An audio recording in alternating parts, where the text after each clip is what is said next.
Shalom, selamat pagi Bapak Ibu dan Saudara serta jemaat yang kudus di dalam Kristus Yesus Tuhan kita. Salam sejahtera bagi kita semua. Kita bersyukur hari ini kita boleh diberikan kesempatan untuk boleh beribadah di dalam rangka mengingat kenaikan Tuhan Yesus ke sorga. Walaupun kita tahu sampai hari ini Tuhan belum mengizinkan kita untuk boleh bersama-sama di dalam satu tempat. Namun mari kita semua datang dengan menghadap Tuhan, dengan membawa rasa hormat dan syukur kita kepada Allah Tritunggal. Mari kita memberikan hati kita dengan penuh sukacita. Jemaat dipersilahkan untuk berdiri. Setiap kita yang boleh beribadah, masing-masing dipersilahkan untuk mengambil waktu sejenak. Kita masuk di dalam saat teduh.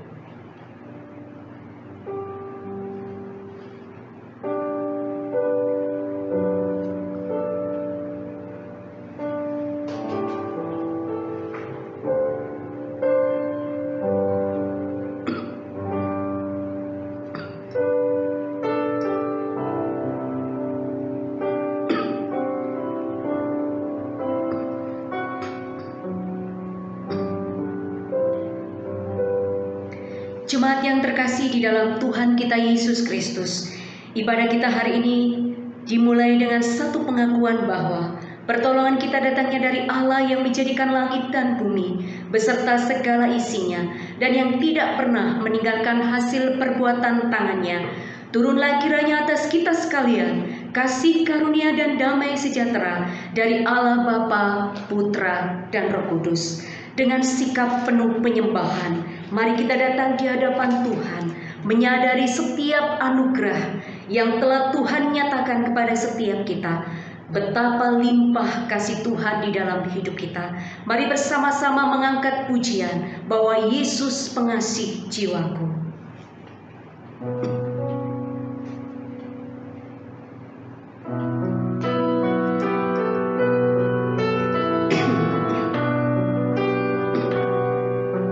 Ya pengasih jiwaku, ku berdiam di naunganmu. Angin ribut menggetar,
28 ayat 19.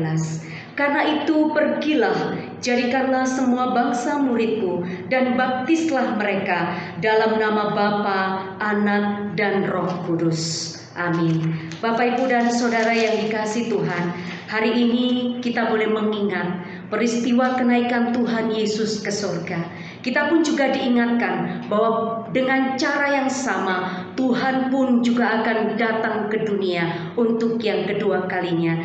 Biarlah dengan kesempatan yang Tuhan berikan selama kita masih hidup di dunia, mari kita tidak lagi duduk dan bersenang, membuang segala impian kosong, menghancurkan belenggu dan kemesbah untuk mempersembahkan diri kepadanya. Mari Bapak, Ibu, dan Saudara yang dikasihi Tuhan, kita bersama-sama kembali mengagungkan Tuhan dari pujian KPPK nomor 382, Api Zaman.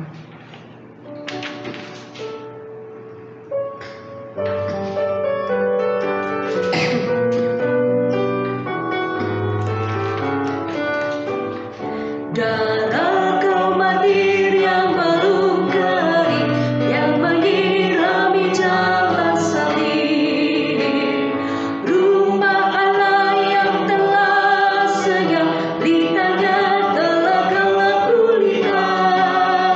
Persembahkanlah dirimu, segenap tenaga mudamu, kobarkan api zaman, rela serahkan segenap hidup, berperang bagi kerajaan surga.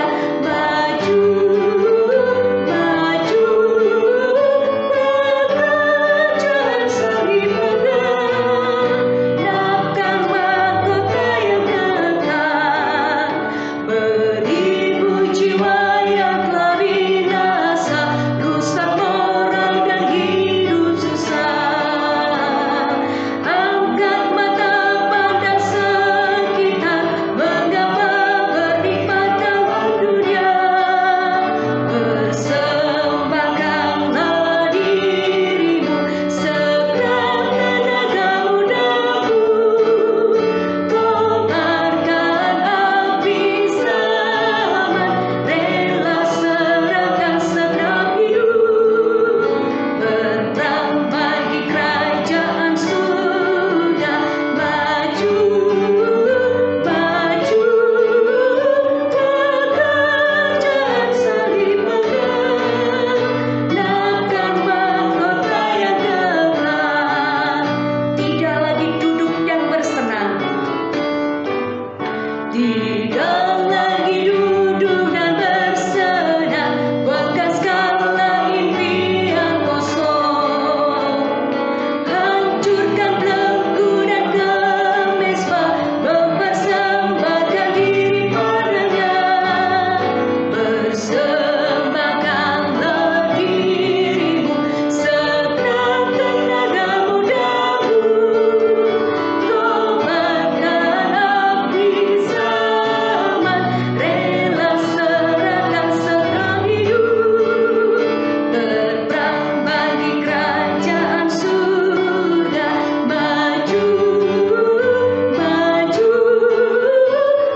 kerajaan salib megah, naikkan mahkota yang kekal. Bersama-sama kita akan berdoa syafaat yang akan dipimpin oleh hambanya, penginjil Michael. Selamat pagi Bu Bapak.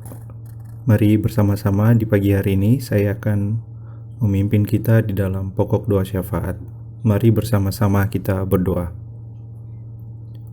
Kepadamu ya Bapa kami yang di surga, kami berterima kasih untuk pagi hari ini. Waktu bagi kami boleh bersama-sama beribadah memperingati akan kenaikan Kristus Yesus ke surga. Di saat ini kami juga ingin berdoa bersama-sama kepadamu menaikkan beberapa permohonan kami. Di saat ini ya Allah, kami datang kembali tetap berdoa untuk segala makhluk termasuk manusia yang sama-sama menderita, yang sama-sama merintih dan mengeluh di dalam kondisi pandemi seperti ini. Ada begitu banyak dampak yang kami rasakan dan semuanya begitu tidak menyenangkan. Kami juga menyadari akan keberadaan kami yang begitu rapuh dan fana di dalam hidup ini ketika berhadapan di dalam kondisi pandemi seperti ini.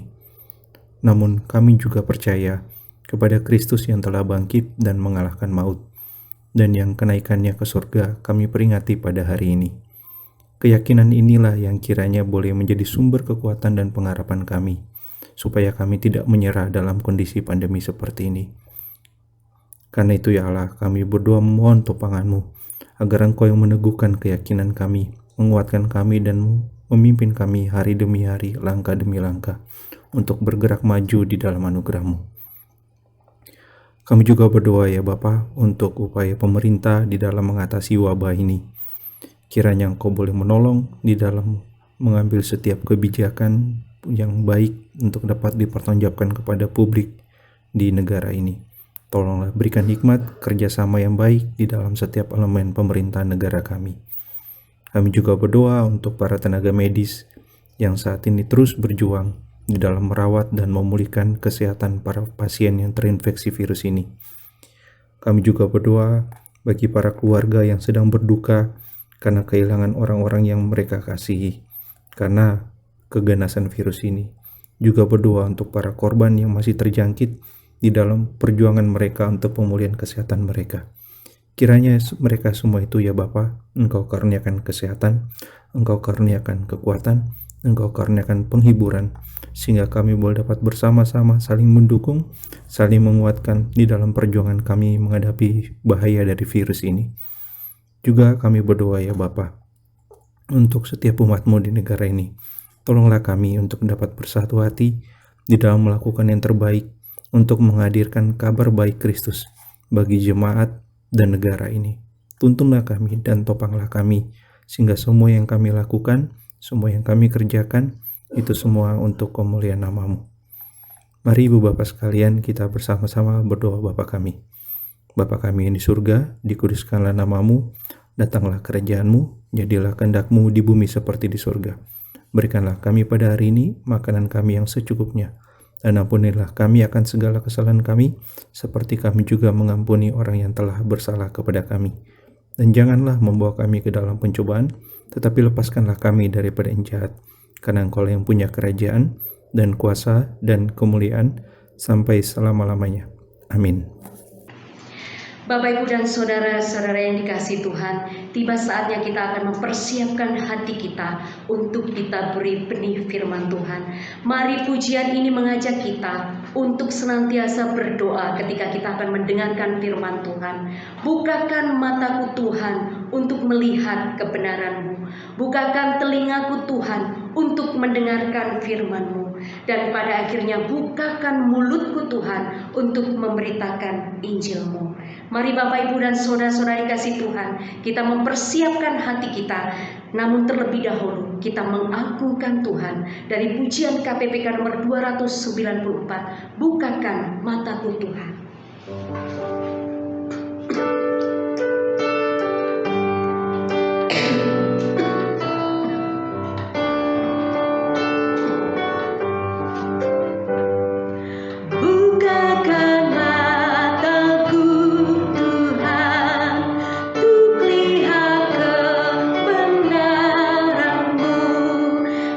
Padaku kunci ajaib, untuk lepas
pendeta ya.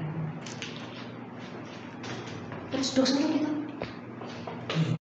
Selamat pagi Bapak Ibu Saudara yang dikasihi Tuhan. Salam sejahtera dalam Tuhan kita Yesus Kristus. Kita bersyukur Saudara, hari ini kita boleh bersama-sama kembali berkumpul, beribadah bersama untuk mengingat satu peristiwa yang sangat penting dalam konteks iman percaya kita, yaitu peristiwa Tuhan Yesus terangkat ke surga.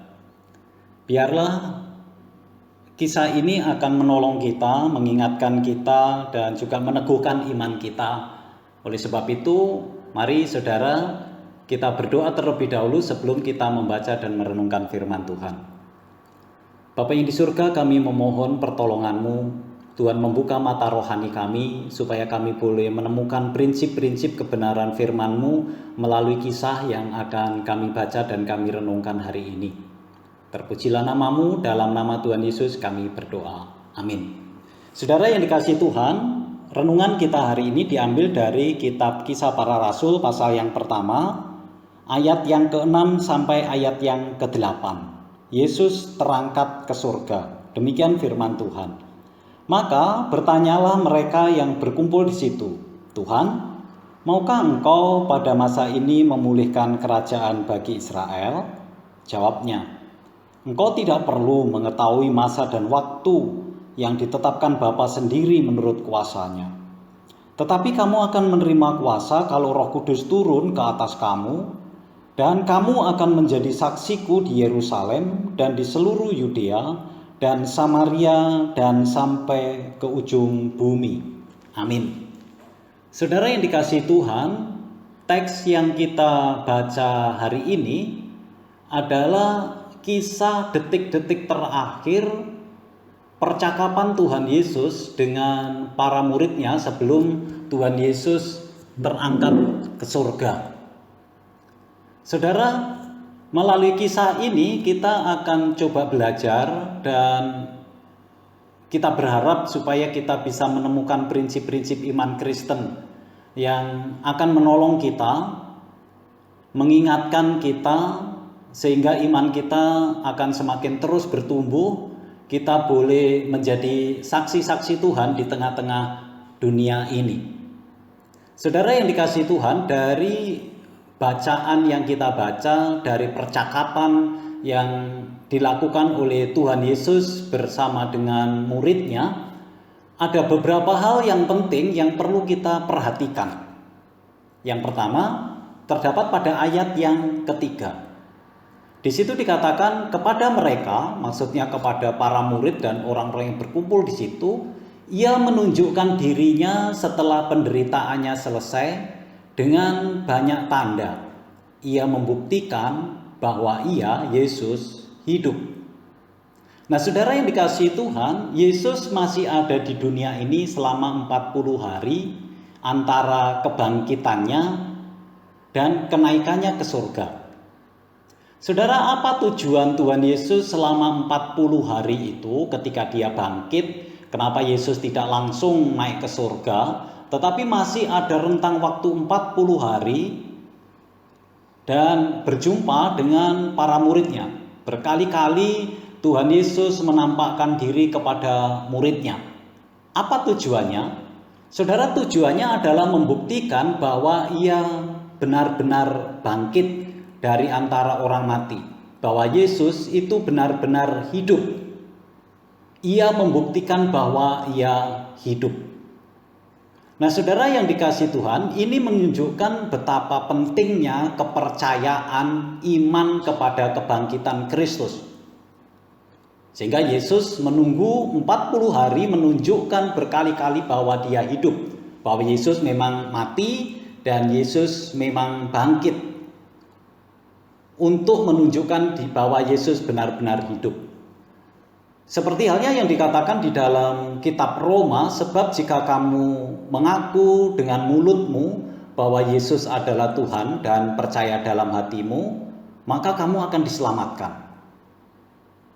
1 Korintus 15 ayat 3-4, sebab yang sangat penting, saudara, dikatakan yang sangat penting telah kusampaikan kepadamu, yaitu apa yang telah kuterima sendiri, bahwa Kristus telah mati karena dosa-dosa kita sesuai dengan kitab suci, bahwa ia telah dikuburkan dan telah dibangkitkan pada hari yang ketiga sesuai dengan kitab suci.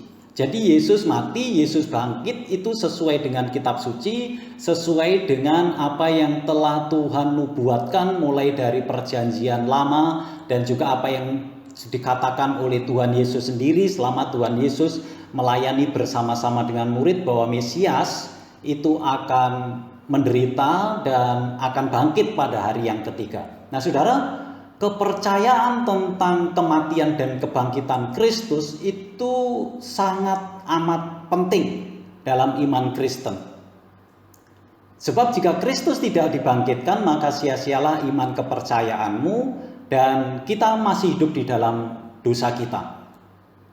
Sebelum Yesus terangkat ke surga, 40 hari dia menyatakan dirinya bahwa dia hidup.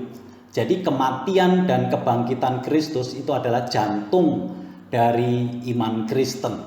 Iman Kristen tidak akan ada artinya apa-apa jika tanpa kebangkitan dan juga kematian Kristus. Itu yang pertama. Jadi betapa pentingnya peristiwa kebangkitan, peristiwa kematian dan kebangkitan Kristus bagi iman kita. Yang kedua, saudara, masih ayat yang ketiga, sebab selama 40 hari ia berulang-ulang menampakkan diri dan berbicara kepada mereka tentang kerajaan Allah.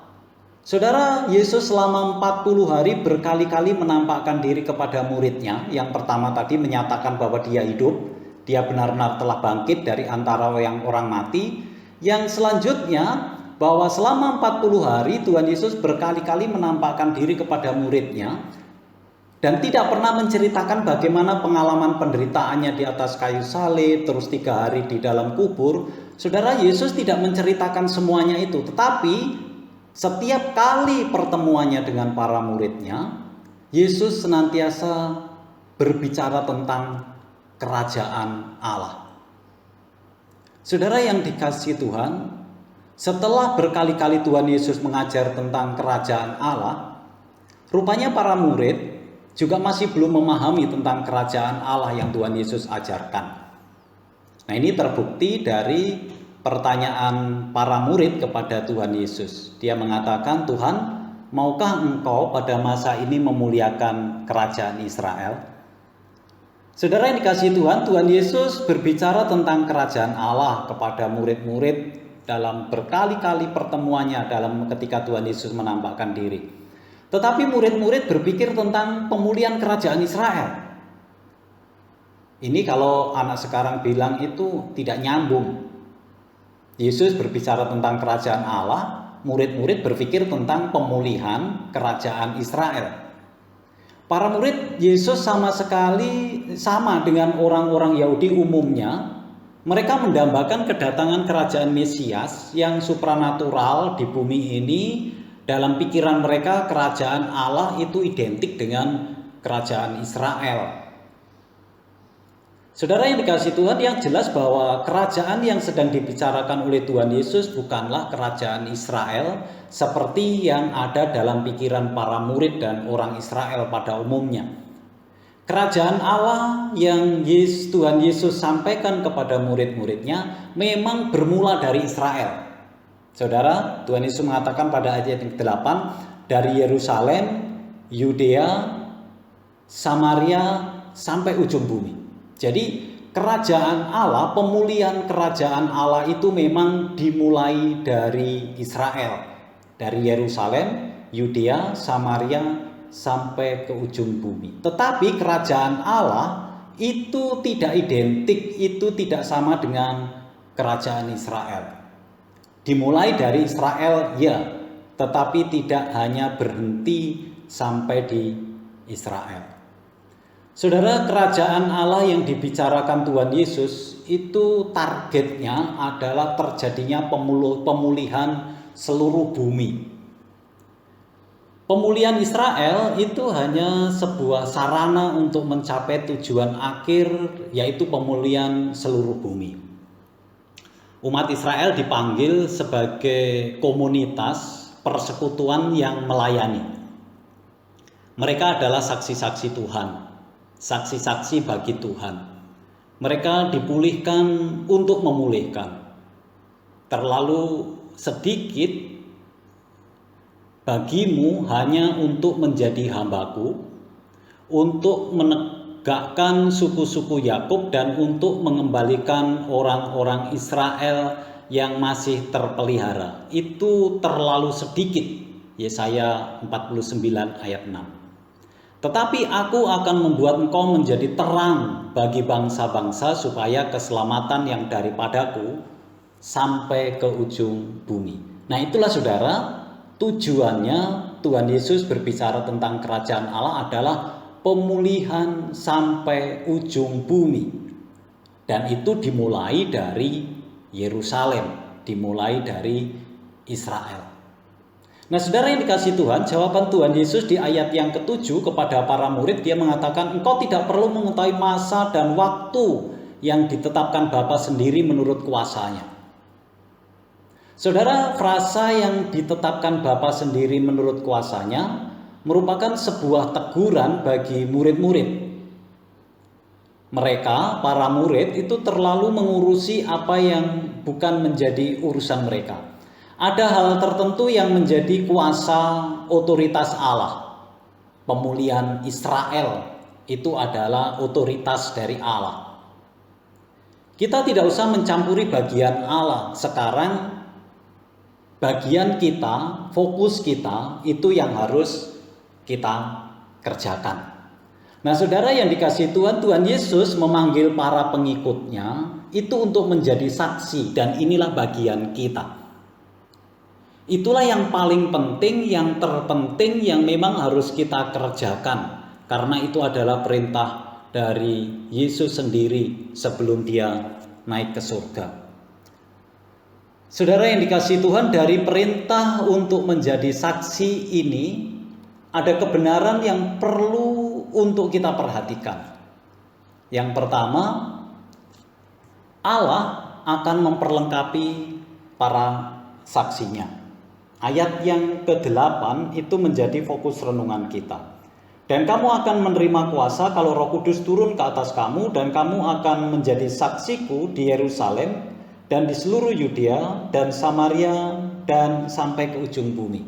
Saudara, Allah itu akan memperlengkapi para saksinya. Kita dipanggil itu untuk menjadi saksi Tuhan, dan Allah memperlengkapi kita untuk menjadi saksinya.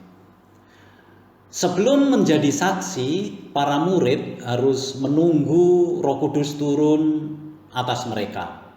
Mereka tidak boleh meninggalkan Yerusalem. Saudara, Allah bekerja di dalam diri mereka, diri para murid terlebih dahulu. Jadi Allah bekerja memperbarui para murid lebih dahulu. Setelah itu baru Allah bekerja melalui mereka.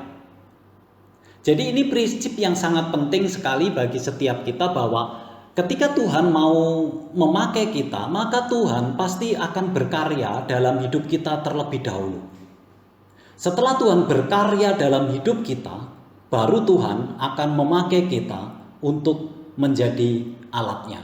Allah memperlengkapi kita terlebih dahulu. Allah berkarya dalam hidup kita terlebih dahulu, baru Allah memakai kita.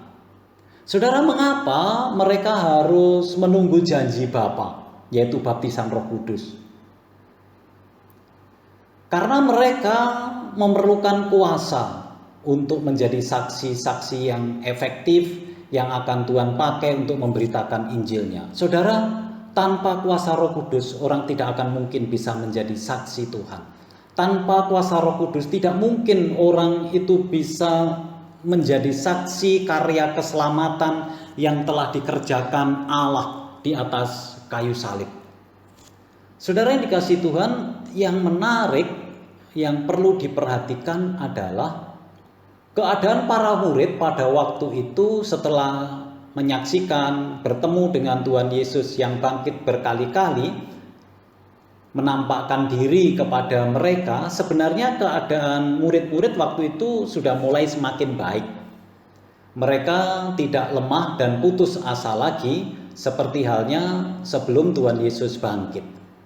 Tetapi mengapa Tuhan Yesus tidak langsung mengutus mereka saja di tengah-tengah dunia untuk memberitakan Injil, menjadi saksi bagi dunia? Mengapa mereka harus menunggu turunnya Roh Kudus atas diri mereka? Saudara, karena para murid itu membutuhkan kuasa Roh Kudus. Mereka punya keberanian, iya, mungkin mempunyai keberanian. Tetapi keberanian itu tidak memadai untuk menjadi seorang saksi. Dia mungkin punya pengalaman, iya, mengikut Tuhan Yesus selama 3 tahun, menyaksikan kebangkitan Tuhan Yesus, tetapi pengalaman saja itu tidak bisa diandalkan. Dia punya pengetahuan, iya, Yesus sudah mengajar banyak hal tentang perjalanan pelayanan Yesus bersama-sama dengan Tuhan Yesus. 40 hari Tuhan Yesus mengajarkan tentang kerajaan Allah. Pengetahuan mungkin dia punya, tetapi seringkali pengetahuan itu mengecewakan. Sehingga dia tidak bisa mengandalkan keberanian, tidak bisa mengandalkan pengalaman, tidak bisa mengandalkan pengetahuan. Mereka membutuhkan Roh Kudus dan Tuhan Yesus tahu semuanya itu. Saudara, melalui Roh Kudus mereka akan melakukan hal-hal yang ajaib. Roh Kudus memberi keberanian, bahkan ketika mereka diperhadapkan dengan kematian. Saudara yang dikasihi Tuhan, jadi sebelum mereka menjadi saksi Tuhan, Tuhan memperlengkapi dulu dengan karya Roh Kudus yang berkarya di dalam hidup mereka. Yang kedua, saudara, rencana Allah untuk menjadikan semua bangsa murid itu akan terjadi secara bertahap. Saudara, kita tahu bahwa jangkauan Injil itu adalah seluruh bumi. Perintah untuk memberitakan Injil itu adalah untuk seluruh bumi.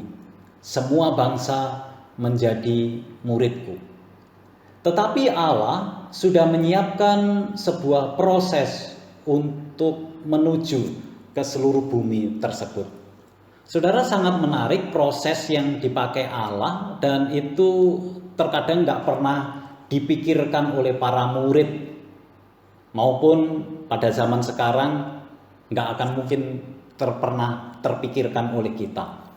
Saudara, coba kita perhatikan proses yang dipakai Allah untuk mencapai Injil seluruh bumi. Ketika para murid mendengar perintah untuk memberitakan Injil dari Yerusalem ke ujung bumi, saya pikir mereka juga belum mengetahui bagaimana ini bisa terjadi.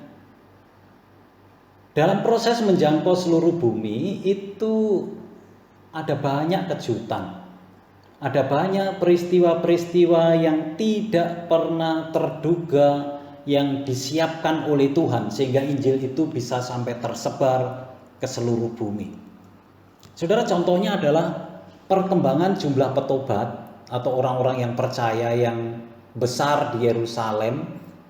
Itu kan membuat para pemimpin Yahudi menjadi sangat marah gitu ya. Mereka menekan, menganiaya Yakobus menjadi martir yang pertama gitu ya. Penganiayaan yang mereka lakukan semakin serius. Korban selanjutnya adalah Stefanus yang dirajam dengan batu. Nah, saudara, melalui peristiwa ini Injil justru tersebar ke berbagai tempat. Melalui berbagai macam penganiayaan, Injil justru tersebar. Orang-orang meninggalkan Yerusalem dan memberitakan Injil di mana mereka berada. Contohnya Filipus membawa Injil ke Samaria.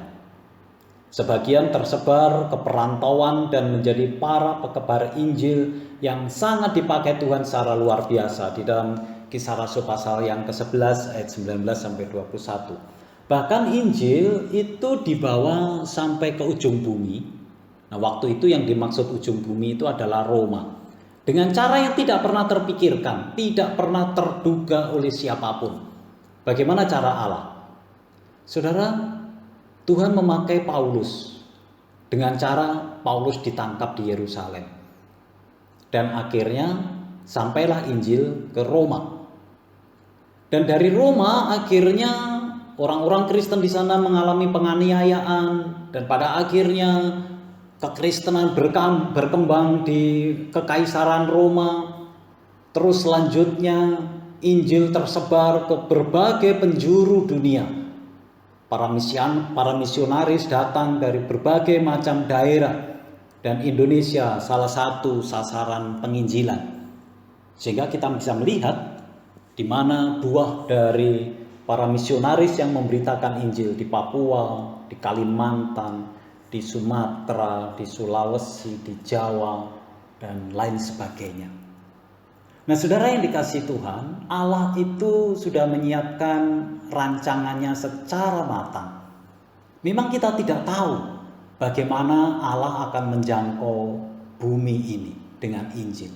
Tetapi yang jelas Allah sudah merancang semuanya itu. Kalau kita melihat perkembangan Injil mulai dari Yerusalem, Yudea, Samaria sampai ke ujung bumi, banyak sekali kejutan-kejutan yang Tuhan pakai, yang Tuhan rencang supaya Injil bisa sampai ke bumi. Nah, bagian kita, saudara, adalah tinggal menjalani, taat menjalani apa yang memang harus kita kerjakan. Selanjutnya, saudara, yang ketiga itu bahwa dunia akan dipulihkan melalui kesaksian. Kalau para murid tadi berbicara tentang pemulihan Israel, kapan Tuhan akan memulihkan Israel? Dan Tuhan Yesus bilang itu adalah urusan Bapa. Kamu jadilah saksiku. Saudara, dunia ini, dunia tempat kita berada ini, dunia yang berdosa, yang penuh dengan kejahatan, itu akan dipulihkan. Dan cara yang dipakai memulihkan itu adalah dengan cara bersaksi. Melalui kesaksian orang-orang percaya, akhirnya mereka yang tidak percaya menerima Kristus. Saudara, sedikit demi sedikit dunia itu akan dipulihkan. Dunia dipulihkan melalui kesaksian orang-orang percaya.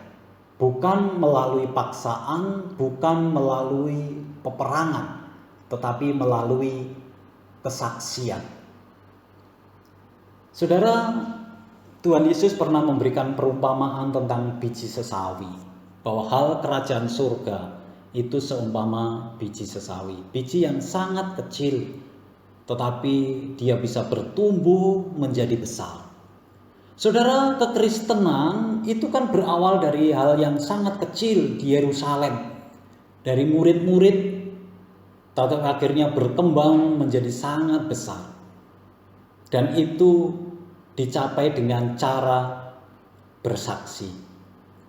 Saudara, tugas kita adalah menceritakan pengalaman perjumpaan dengan Tuhan yang telah menyelamatkan dan mengubah hidup kita, seperti yang dilakukan oleh para murid waktu itu. Ini kita ceritakan supaya orang juga menerima Tuhan Yesus, diselamatkan dan hidupnya dipulihkan. Saudara, perkembangan gereja mula-mula itu menunjukkan kekuatan bersaksi yang tidak dapat dielakkan. Di tengah tekanan yang begitu berat, para rasul dengan berani berkata, sebab tidak mungkin bagi kami untuk tidak berkata-kata tentang apa yang telah kami lihat dan yang telah kami dengar. Saudara, melihat kehidupan orang Kristen awal atau mula-mula, banyak orang yang menyukai mereka dan akhirnya dimenangkan oleh Tuhan. Kenapa? Karena perjumpaan dengan Kristus, percaya kepada Kristus di dalam hati mereka dengan sungguh-sungguh, itu akan terjadi pemulihan. Melalui kesaksian, maka terjadilah pemulihan. Nah, saudara yang dikasihi Tuhan, perintah Tuhan Yesus untuk memberitakan Injil kepada para murid waktu itu juga menjadi perintah bagi kita saat ini. Ada yang bisa kita lakukan untuk memberitakan Injil di dunia ini. Banyak hal yang bisa kita lakukan untuk memberitakan Injil di tengah-tengah dunia ini. Saudara, apa yang bisa kita lakukan sebagai saksi-saksi Tuhan di tengah dunia ini? Saudara, kita bisa berbicara bercerita tentang kepastian keselamatan yang telah Tuhan Yesus kerjakan di dalam kehidupan kita kepada orang-orang yang di sekitar kita. Saudara, masih begitu banyak orang yang mengaku Kristen tetapi memiliki konsep keselamatan yang masih kabur. Nah, saudara, ini adalah sasaran pemberitaan Injil bagi kita. Ini juga bisa kita lakukan dengan sangat minim resikonya. Saudara, kita bisa berdoa, mendoakan para pemberita Injil dimanapun mereka berada, yang mempertaruhkan nyawanya. Kita juga bisa memberi harta kita untuk menjangkau penginjilan di dunia ini, mendukung mereka yang membutuhkan dukungan kita ketika mereka melayani pemberitaan Injil di berbagai macam tempat. Saudara, mari kita bersama-sama melaksanakan mega proyek ilahi, menjangkau jiwa untuk menerima Kristus sebagai Tuhan dan Juru Selamat secara pribadi. Karena memang kita dipanggil, kita diselamatkan supaya kita menjadi saksi Tuhan. Biarlah pengalaman hidup kita bersama dengan Tuhan itu kita boleh ceritakan kepada mereka yang belum mendengar Injil Tuhan. Amin. Mari kita berdoa. Bapa yang di surga, Tuhan Yesus naik ke surga. Tuhan Yesus memberikan pesan bahwa kami harus menjadi saksi Tuhan, memberitakan Injil sampai ke ujung bumi. Biarlah dimanapun kami berada, kami boleh memiliki hati untuk memberitakan Injil bagi mereka yang membutuhkan. Sehingga pada akhirnya Injil boleh menjangkau seluruh dunia. Dan pemulihan akan terjadi melalui kesaksian orang-orang yang telah menerima Engkau sebagai Tuhan dan Juru Selamat secara pribadi. Dan itu ada di dalamnya adalah kami. Berkati firman-Mu yang sudah kami renungkan. Terpujilah nama-Mu, dalam nama Tuhan Yesus kami berdoa. Amin. Bapak Ibu dipersilahkan berdiri, kita akan mengakhiri ibadah kita. Kita ujikan doksologi.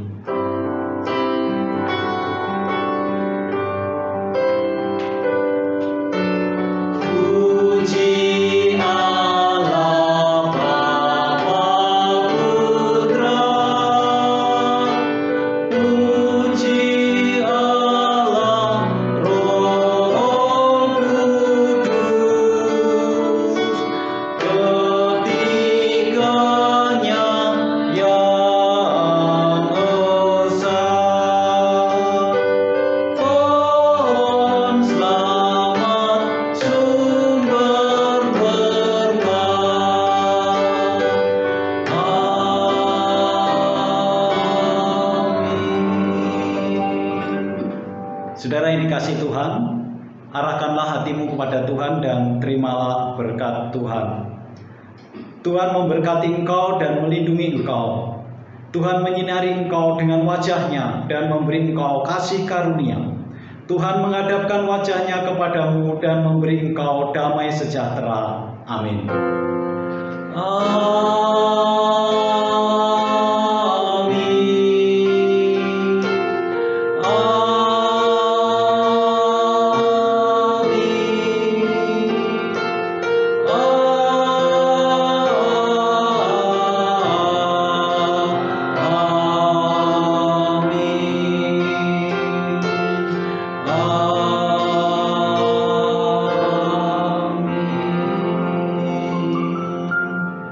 Silakan duduk. Silakan Bapak Ibu mengambil saat teduh. Ibadah selesai. Tuhan Yesus memberkati.